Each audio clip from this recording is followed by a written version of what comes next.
Muka bachuun tokko roobdiin bachuun tokko teessi mana bachuu tokko seene tuwee bachuu tokko dhaabdee marqaa bachuu tokko baastee takkan baachnee takkan nyaanne utuu baachnee takkan nyaannu hin dhufe baangal majaaree kan gaaddidduun mana caalee harka tokkoon buta baata harka tokkoon guca baata buta isaatiin na butuu fi guca isaatiin na gubuu fi dubartiin mana wallaaltu gola gaangee xobna gootee balfaa garbuun irra buustee qicaa daadhiinatti guurtee achi ka'een finxiriire akka harree soonsi ciniineedha.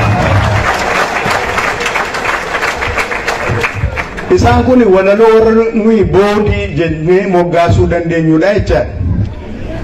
Garabaa ribaaldeedha fakkeenyaa fi qomoo walaloo kanaas akkuma isa kanaan duraa waa'ee dhiiraaf dubartiiti haa ta'u maleessa inni kun xinnoo ishee isan of ukkaamse sanarraa kaasa. Fakkeenyaa fi dhiifama naa godhaa maal nama natti jaarsa miinaan jechuu dandeessu yoon kana dubbisu.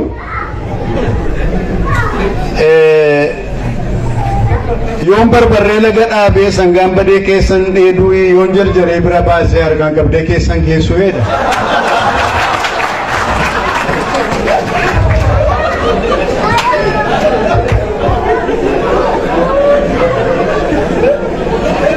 Yookaan sirba Haayiluu Disaasaa yoo yaadattu ta'e mucaa bareedduu sana dubbisanii siree faamilii irratti kuffisanii akka muuzii irraa qoncisanii akka warra garii baatu irraa shubbisaniidha.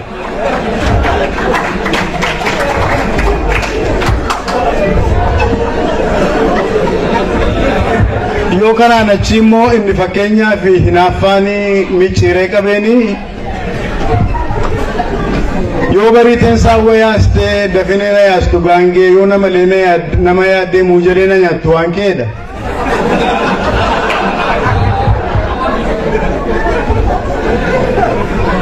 Isaan kun hundumtuu isa Salamoon dhiyeesse sanaa fi afaan Oromoo kana hundumaa horeera sani jedhe fakkeenya akka ta'uufani malee isin fuuldura dhaabbadhee jaarsa salphaa ta'uuf miti.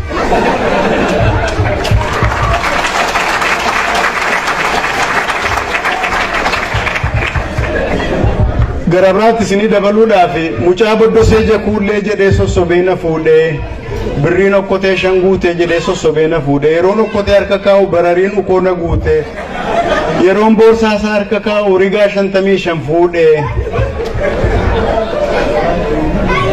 kan na dhibe kan haadha isaatii sabbata mudhii irraa na hiiktee ilma ishee gannatti dhiistee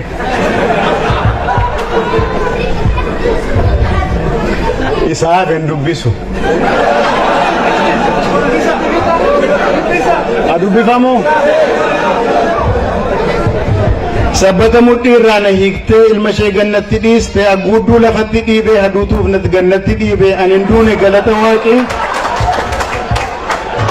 wantichoo safara isaati ciiseen ilaale karaatu turee mi'aa akka baaduetti.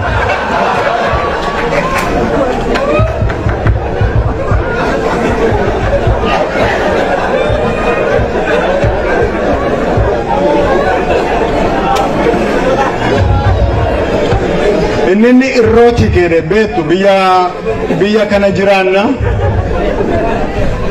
biyya Neezerlaandi jiraanna biyya dimokiraasiin harka dhibba keessa dhibbarrattu waa muraasa dabalatudha. Isa irrooti kenneedhamu maal akka inni ta'e isinitti mun barbaachisa natti fakkaanne garuu Oromoo wanta sana qabaayiidha. Afaan Oromoo keessa waan akkasii jiraayi yoo jechuu yoo baruu barbaanne fakkeenyaaf tokko isinii kennuu nan danda'a.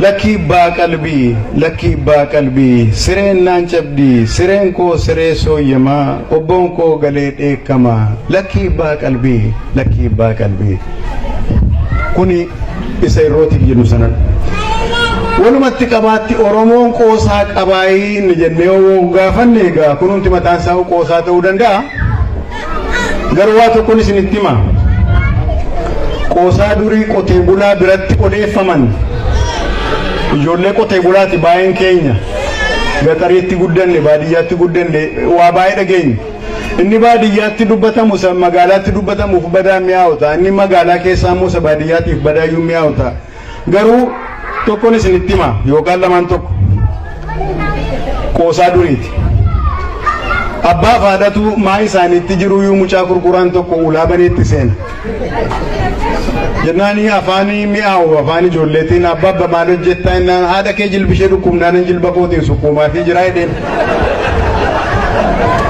mucaan deebii kan argatee gara hasaasaatti fiige deebi'ee guyyaa kaan isaanii taa'ee irbaata eeggatutti mucaan dhufee abbaa hamma irbaanni qaqqabutti ayyeedhaaf kaatee jilba keetiin jilba isheen sukkuumtuu fi jedhe gara biraas ni dabalee abbaa warraa faada warraati haati warraa dhukkubsatanii sireerra waggaa yeroo baay'ee turaniiru gaaf tokko akka fedhettuu lafaa kaanii biddeen wayii qopheessanii fi nyaachisuuf jedhanii ennaani gamaaf gamana bidda gamaaf gamana tuutaanii haati warraa akkuma fedhettuu gad jedhanii to'a bidda fuufanii gad jedhnaan abbaa manaa qaami isaa daaraa tuqee argu maali abbaa warraa koo hundattuu fayyitee naman taatu jettanii daaraa keessa suuqtanii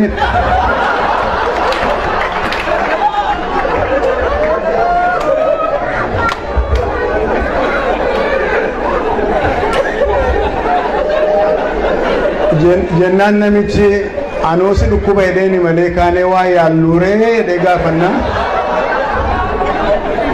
waan qoricha ta'u beekuu hiikaa malee itteedhan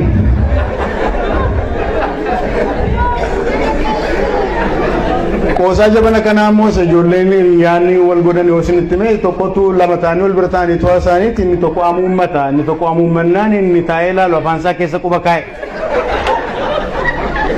maala keetti afaan koo keessa quba keessa innaan sittuun biin malee maaltu si dhibee jedheen namichi tokko immoo soba jaallataa jedhanii booddee adamoo dhaqeen galee dheetii maal ajjeestee innaan kurupheen xiyyiitiidhaan dhahee eessa ishee dhooftee innaan miilla isheef mataa ishee walitti rukuteedha maal naman akkan gooteetti miilla isheef mataa ishee walitti rukuttee innaan miilla ishee ol kaastee gurra ishee huqqatti turteedha isaan kun hundumtuu qoosaadha kanaaf oromoon qoosaa qabaa jechuufani kan hundumaa kan inni isiniin jechaa jiru garuu qoosaan oromoo bifa kamiin of mul'isaa isa jennuu fi bifa walaloon bifa geerarsaan bifa mammaaksaan bifa weedduu cidhaan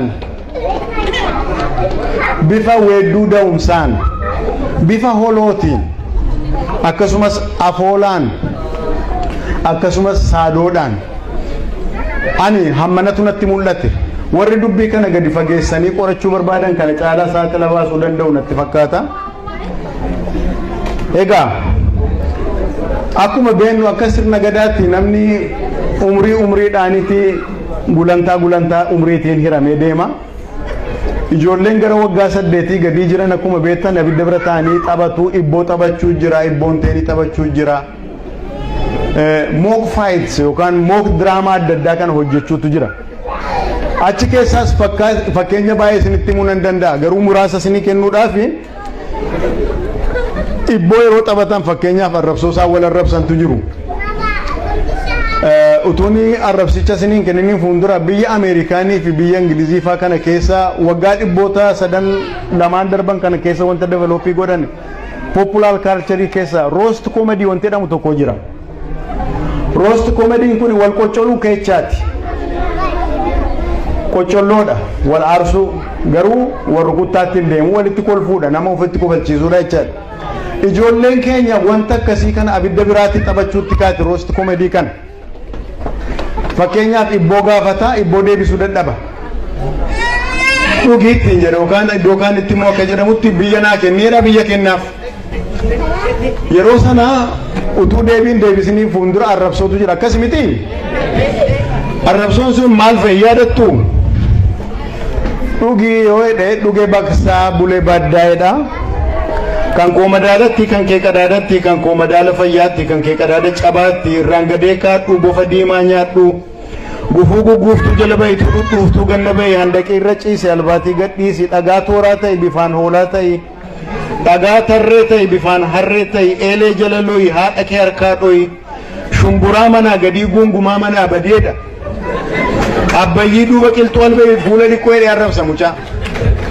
eega akkas jedhee arrabse amma gaanii aarseeraanii wal aarsaniiru kuni kompitiishinii sana borii akka mo'amne kittibaatii siifata wechaasaati irreetesting jedhu warri faranjii.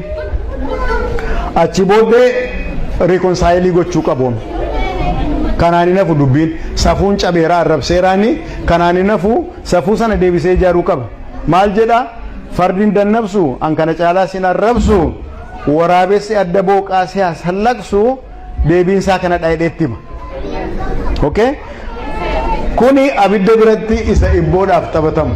Yoo kanaan achi immoo ijoolleen lama abidda bira ta'anii wanti taphatan tokko jira. Kottu adamoodhaan naayidhu warra guddaarraa warra hangafarraa baranii jechaadha. Gafarsa ajjeesanii galu warri guguddaan arba ajjeesu leenca ajjeesu hin geeraru. Ijoolleenis isaaniin akkeessuudhaani kottu adamoodhaan naayidhu. Inni tokko naqoedha. Fakkeenyaaf maqaan isaa Abbaa Bookaatee hin. Achi hin geeraran inni tokko ajjeesee hin galeedhee geerara mucaan waggaa 8 jechaadha. Maal jedhee geerara?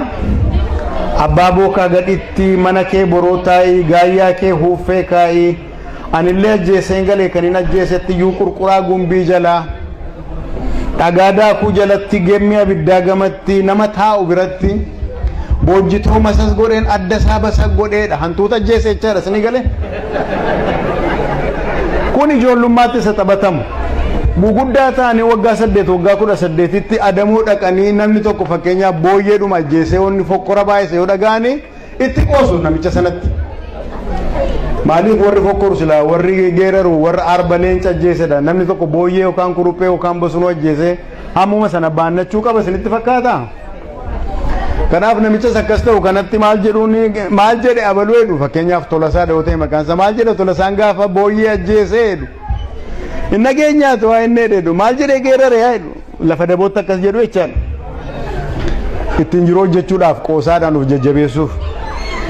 Geeshoo jala guugadheen eeboon lama tumadhee gaafa laddaa waraane akka arbaa caraane hamma gafarsaa gaa gogaansaa farsaa ta'a kalaadaa qacaqqacee qaatana bajabbaje.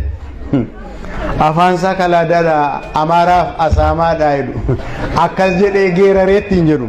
Hin jenne namichi isaanumatu kireetii godhee akkasitti hin jedhee aarsaa roast comedy inni nuyi jennus waan akkasiiti jechaadha. Egaa jiran warqeen harkaa qaba nama sibiilaatiif. Aadaa keenyatti sin'ee ijaa hubachuu dadhabne nuyi kanan qabnu jennee isaan immoo maal qabu wanuun jedhan dhuguma maal qabna nuun qabnu sintu beeka malee warra kaaniin akka jechuu jechaadha. Kanarraa Waaqayyoon waa oolchu qabna waan baay'ee qabna.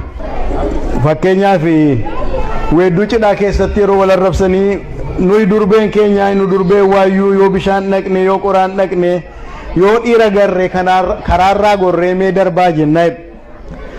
Garuu durbeen isaan sanaa jedhu durbeen warra abaluu yoo bishaan dhaqxe yoo qoraan dhaqxe yoo dhiira garte kosorruu jetti ol gorruu jetti soqolluu jetti hudumaa jetti maal hin dhumaa jetti. Yoo kanaan achi immoo yeroo isaanii bakka wal fuudhanii galanii bakka dhaquuf malan sana galgala sana yeroo dhaqanii utuma intalli waa tokko iyyuu godhin maa jedhanii aarsuun muka qottoo xiyyee akkati qophoofte obboon hin qophoofne lukan sochoosiyye ittiin jedhu. Mammaaksaanis jira. Mammaaksaanis wanti nama kofalchiisan baay'eetu jira. Nama kofalchiisaa wanta ergaa dabarsan fakkeenyaaf laftis bayeessa jette jaartiin sireerraa kufteedhan kun mammaaksadha. Waa kaa'uun hin badu jette jaartiin durbummaan hafteedhan kunis mammaaksadha. Kaleessa nannana qabanii har'a huuba qoonqoo namurani anoo qunxuraan dhume jette intalleedhan. Hiddi ka'ee hiddan beeku ijoollee garaa gara naa eegaa jette jaartiin jedhan. Isiniin galle mini? Isinii galeera shoo? Akkas ollaa gaafadhaa. Wal dha'ee na dha'aa jedhe namichi gabaa baqateedhan. Lafattuu natti gamaanii kooraasii olitti yaabaa jedhe namichi jedhan waaqaan jechuusaati. Egaa kanarraan waggaa 8 al tokko yaadattu yoo ta'e yookaan warra dubbistanii beektanii buttaa wanti qalan jira bara buttaa gaafa buttaa san waggaa 8tti al tokko jaarsi yeroo inni itti safuu cabsuudha. safuun sun hartuma isaa wanta dhagaamee hin beekne jedhu haadha manaa isaatiin yookaan dubartii ollaatiin wanta inni jedhu wanta gurri namaa hin fudhannedha.